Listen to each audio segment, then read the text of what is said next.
Hello and welcome to Home Studies e-learning for Advanced. Thanks for joining us.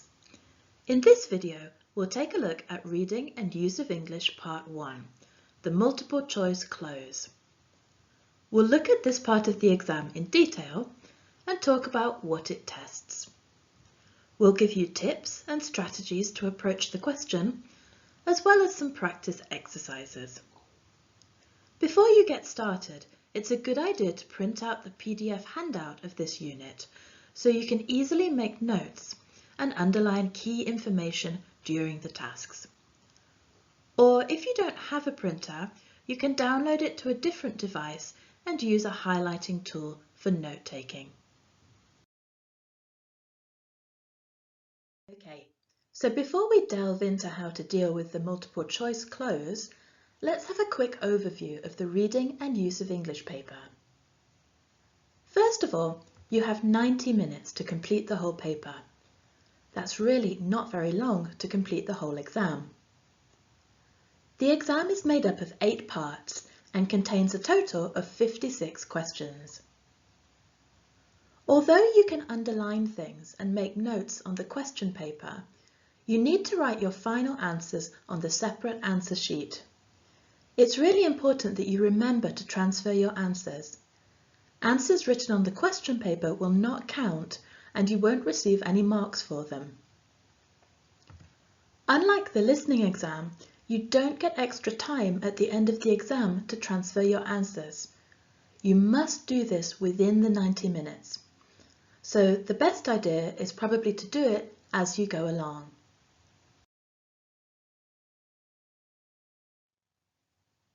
As you know, this exam paper combines reading and use of English. There are 5 sections of the exam that focus on your reading skills. Part 1, Part 5, Part 6, Part 7 and Part 8. Each of these sections tests you in different ways. In this video, we'll look at Part 1, and in later videos, we'll look at Parts 5, 6, 7 and 8. If you look at these 5 parts of the exam as a whole, there is a total of 50 marks available for the reading part of the exam. If you get 43 out of 50 on the reading, this equates to a pass at C2 level. If you get 32 out of 50, this equates to a pass at C1 level.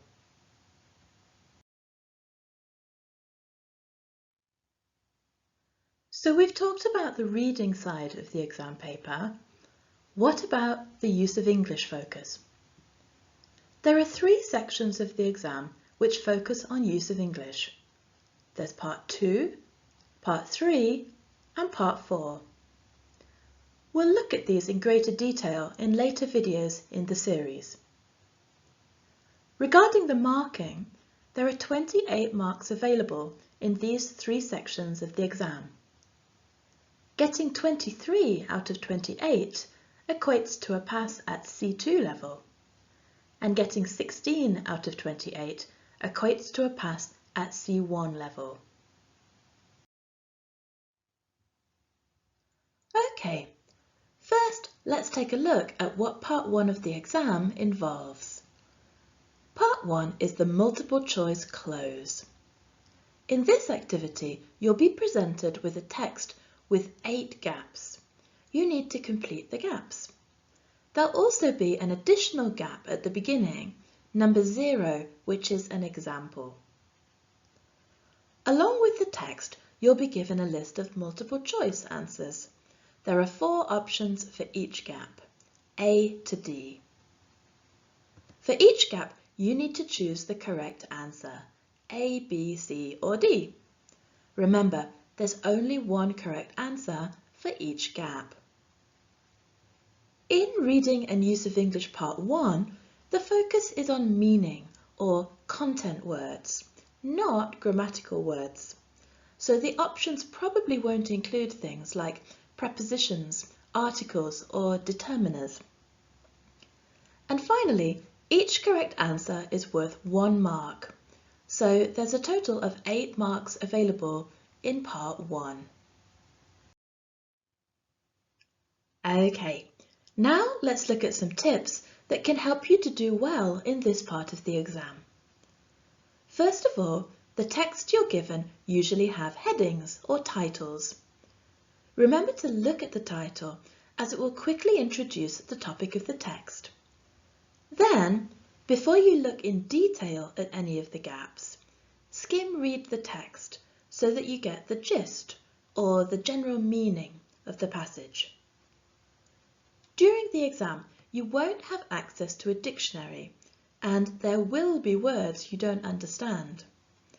So the best way to deal with this is to try and guess their meaning through the context. If you've already skim-read the text in its entirety, then you're much better prepared to try and work out unknown meanings. When you look at the 8 gaps, you'll definitely need to think about the words directly before and after each gap. This will give you really useful clues about which answer to choose. What do I mean by that? Well, for example, if you're choosing between 4 nouns, ask yourself whether these nouns are countable or uncountable. The presence or absence of an article before the gap might give you a clue. Things like this will help you to immediately rule out or eliminate certain answers. In other words, focus not only on the word that goes in the gap, but also on what is around that word.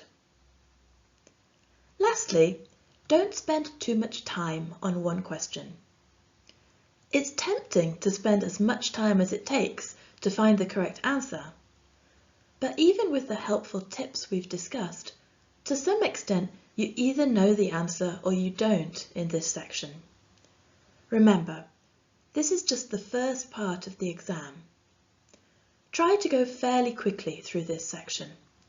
The exam is long and you'll need as much time as possible for the reading sections. As I mentioned previously, part 1 of the exam focuses on testing your vocabulary rather than testing your grammar. This means that the multiple choice answers you're given will most likely be content words. That is, words that carry a lot of the meaning in a text, not words like articles, prepositions, or conjunctions. Look at this list of lexical features. These are some of the aspects of English that might be tested in this part of the exam. Do you know what they all mean? Don't worry if you don't. We're going to look at examples of them on the next few pages. Let's do a couple of tasks to try and clarify the meaning of some of these grammatical words. In task 1, you have 4 grammatical terms and 4 sentences. Match the grammatical term to the sentence which contains an example of this term. You can write your answers on your PDF handouts. Pause the video and press play when you think you're done. Now, in the second part of the task, using the examples you've just looked at, try to match the 4 grammatical terms to their definitions. Pause the video while you think about the answers. Let's look at some more grammatical terms. Again, match the grammatical term to the sentence which contains an example of it. Write your answers on your PDF handouts. Pause the video and press play when you're ready to continue. Finally, again use the examples you've just looked at to try and match the 4 grammatical terms to their definitions below. Pause the video and press play when you're ready to check the answers to tasks 1 and 2. Okay, now it's time to check your answers to the 2 tasks we've just done. Compare your answers to the correct ones here. Did you get them all correct? If not, you might want to pause the video and find some more examples of them in a good grammar resource. Pause the video while you check your answers and press play when you're ready to move on to the next task. Let's look at 2 more practice activities now. In task 3, select the right answer from the options you're given. For each question, think about which option collocates with the language in the question. Pause the video and press play when you're ready to move on to task 4. Now let's try task 4. Again, you need to select the correct option from the multiple choice answers. Some of the options are very similar, but think carefully about the specific meaning of each option. Pause the video and press play when you're ready to check your answers to tasks 3 and 4. Okay, so let's look at the answers to these 2 tasks. First of all, task 3. You can probably immediately eliminate option B. Using any of the other options would probably communicate your intended meaning, but the correct collocation here is to take a step. Answer C. Question 2. Here, I would immediately rule out answers B and D. Option C kind of makes sense here, but the problem here is with the preposition with. So the only possible correct answer is option A, provides. Question 3. Here, really, you either know it or you don't. Answer B, large, is the only one which collocates with amount. Question 4. Again, the options are all in the right general area, but in English, the correct collocation is to reach the summit of a mountain. Answer C. Now let's look at the answers to task 4. Number 1, the answer is raw, D, a substance that hasn't yet been processed for use. Rubbish is unlikely to be natural, and we usually use the word crude to talk about a specific unprocessed material, such as crude oil or crude sugarcane. Number 2, the answer is event, A. This is a strong collocation in English. Meeting friends, for example, might be a social activity, but a ball is an event, something important or unusual. Number 3, the answer is record, D. Safety report and safety standards are also collocations, but their meanings don't fit this particular sentence. Finally, number 4, the answer is area, C. It's the only one of the 4 options which collocates with of expertise. Let's think now about headings. In the advanced exam, it's really important to read the heading of any text if it's provided. This is really useful because it gives you information about the text and allows you to predict the possible content to come. Let's practice. Take a look at this heading. What do you think the text is going to be about? Take a minute to consider. When you're ready, go to the next slide and skim read the text quickly. Don't spend more than 1 minute reading it. Skim read the text quickly to get the gist or the general meaning of it. Remember, don't spend more than about a minute reading it. Take a look at this short summary of the text. It explains the overall meaning in just 1 sentence. Was your prediction something similar? Okay, so now we're going to do a practice exam task. Before you begin, let me explain the instructions. On the next 8 pages, you're going to see 8 questions. For each question, choose the multiple choice answer which best completes the gap. You might not be 100% sure about the correct answer, but you can probably identify some of the answers as definitely wrong. For each sentence, try to justify why you choose a particular answer. Parts of the text have been highlighted in green to help you. These sections contain clues to the correct answers. Let's take a look at the example question before you get started on the task. You can tell it's the example question because it's marked number 0. As you can see, the answer is B, take. This must be the answer because it's the only option that fits with the expression, something it easy. Question 1. Pause the video and press play when you're ready to move on to the next question. Question 2. Pause the video and press play when you're ready to move on to the next question. Question 3. Pause the video and press play when you're ready to move on to the next question. Question 4. Pause the video and press play when you're ready to move on to the next question. Question 5. Pause the video and press play when you're ready to move on to the next question. Question 6. Pause the video and press play when you're ready to move on to the next question. Question 7. Pause the video and press play when you're ready to move on to the next question.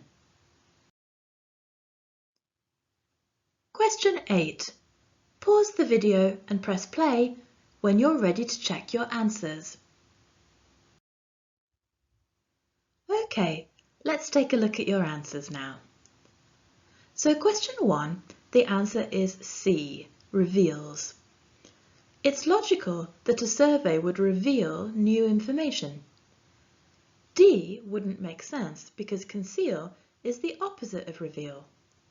Why would a survey hide information? A also doesn't make sense because to betray information means to reveal it accidentally. Question 2, the answer is D. Here, the highlighted section gives us some clues. The correct answer must collocate with the verb have and be followed by the preposition on. So quite besides the meaning of the sentence, we know it can't be A, B or C because these nouns aren't usually followed by the preposition on. Question 3.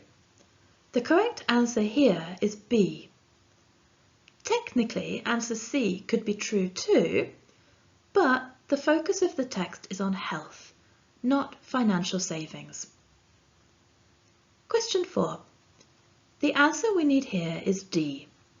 We know this because it's the only one of the 4 options that makes sense lexically and is followed by the preposition for. Question 5, the answer here is A. The text in general is talking about consumption of unhealthy foods. Vegetable intake is a synonym for vegetable consumption. Question 6. Look at the section highlighted in green. What does the pronoun they refer to? It must be C, the findings of the survey. Question 7. We're looking for a word that collocates with of evidence. The expression body of evidence means a large amount of evidence. Finally, question 8. Again, the prepositions highlighted in green are helpful in deducing the right answer.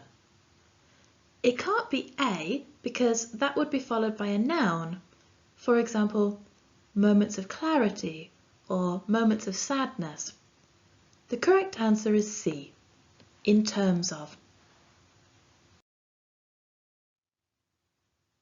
Okay, so now let's take a closer look at the instructions for part 1 when you sit the Advanced Reading and Use of English exam. In the multiple choice cloze activity, the instructions will always explain that for questions 1 to 8, you need to read the following text and choose the most suitable answer from A, B, or C. There's always an example question, which is shown as question 0. So don't waste time thinking about the correct answer to this question. The answer is already given and you won't receive any marks for this. The instructions also show you how you need to mark your chosen answer on the answer sheet. So now let's look in a bit more detail at exam strategy, what you need to do after you've read the instructions. First of all, there's only one correct answer. So as we mentioned earlier, you can immediately cross out the answers you know are wrong. That will reduce your options and make your task clearer. Then, think about part of speech. Look at the sentence. Does it indicate that you're looking for a noun, an adjective, or something else? Next, take a look at the words either side of the gap. Do these suggest that the word you're looking for might be part of a collocation or fixed expression? Try your remaining options in the gaps.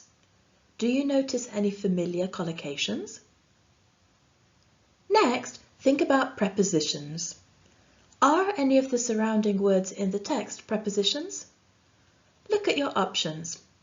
Which prepositions are usually used with these words? Finally, when you think you've chosen the right option, read the full sentence again. Does the sentence make sense grammatically? Sometimes you might need to look at the wider text, not just the words immediately surrounding the gap. Does your answer make sense in the context of the full text? Now that we've considered exactly how to approach the question, here's another practice exam task for you to try. On the next 4 pages, you'll see a Part 1 task entitled Home Sweet Home. Read the text and for each gap, choose the multiple choice answer which fits best. You'll see the multiple choice options at the bottom of each page. Think about the exam strategy tips we just discussed. For each sentence, try to justify why you choose a particular answer.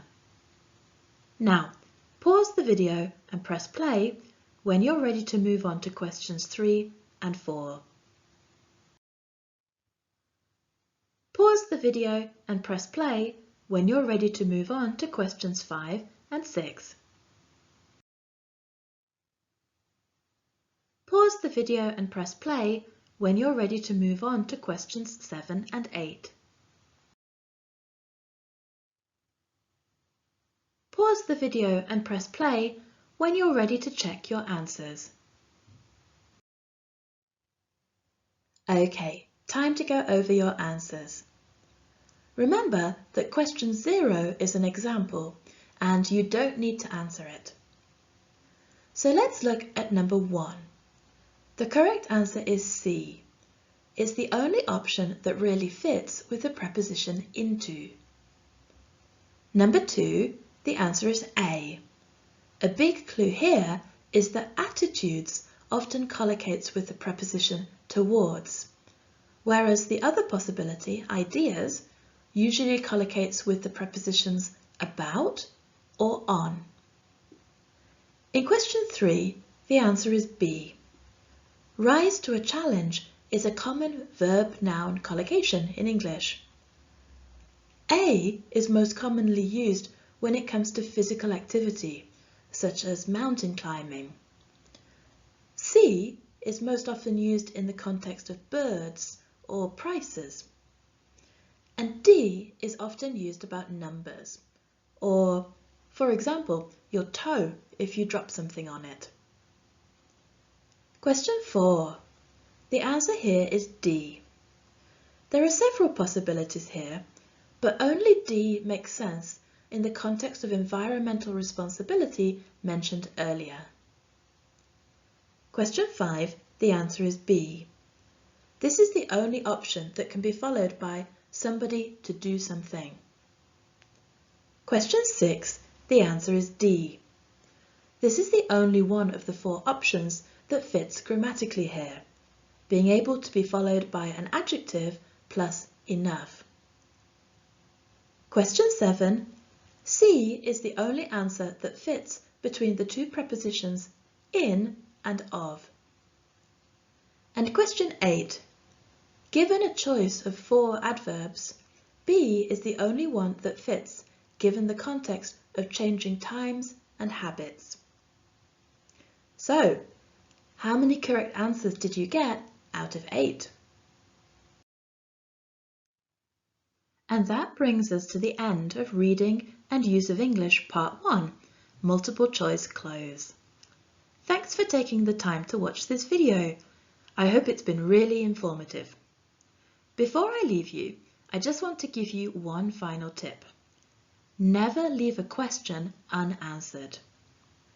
Even if you don't know the answer, you have at least a 25% chance of getting it right just by guessing. And most of the time, you know that some of the answers are definitely wrong. So if you can get it down to 2 options, you have a 50-50 chance of choosing the right answer. Always pick one. You never know, it might be right. Okay, so thanks again for watching, and remember to do the practice activities and quizzes in this module to consolidate the techniques that you've just learned. Good luck, and I'll see you in the next video.